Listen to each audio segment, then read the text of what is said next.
For today's snack review, we got new Pringles Scorchin Xtreme Buffalo.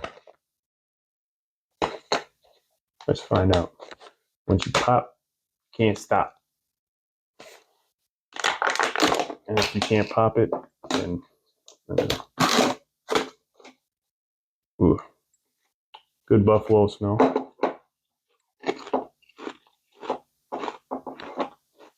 What it looks like.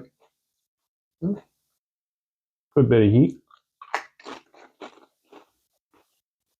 Pretty good buffalo flavor. I'm not a big Pringles guy. These are pretty good.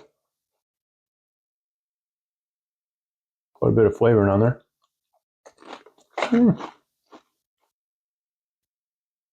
The Pringles, usually their flavor is pretty weak.